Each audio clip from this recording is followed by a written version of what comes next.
Hello guys, good morning.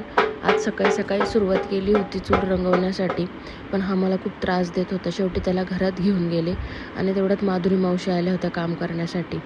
मग त्यांच्याशी हा खेळत होता. नंतर याला मी टी व्हीवर गाणी लावून दिली आणि हा बसला होता गाणी बघत.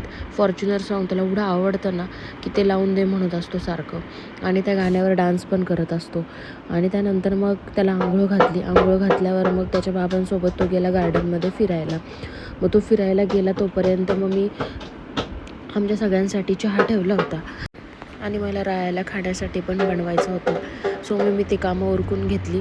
तोपर्यंत तो त्याच्या बाबांबरोबर जाऊन आला. मग मी मस्त गजिबोमध्ये चहाचा आनंद घेतला. छान हवा सुटली होती. रायाला पण नंदिनीताई बाहेर घेऊन गेल्या होत्या फिरायला. मग तो त्यांच्यासोबत बसला होता गार्डनमध्ये.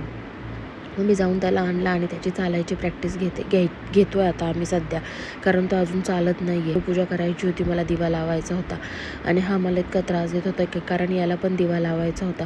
आणि त्याला एवढं पण समजतं बरं की दिव्यावर अगरबत्ती ठेवायची, कारण मी अगरबत्त्या काढून ठेवलेल्या तर तो दिव्यावर ठेवत होता. आणि मग ते सगळं झाल्यानंतर तो मला घरात खूपच त्रास देत होता. म्हणजे त्याला बाहेर जायचं होतं, कारण बाहेर सगळी गार्डनमध्ये मुले आली होती खेळायला. मग मी त्याला पुन्हा गार्डनमध्ये घेऊन गेले त्याची गाडी घेऊन आणि हा फोनवर बोलतोय. असा झाला त्याच्या दिवसाचा एंड. बाय.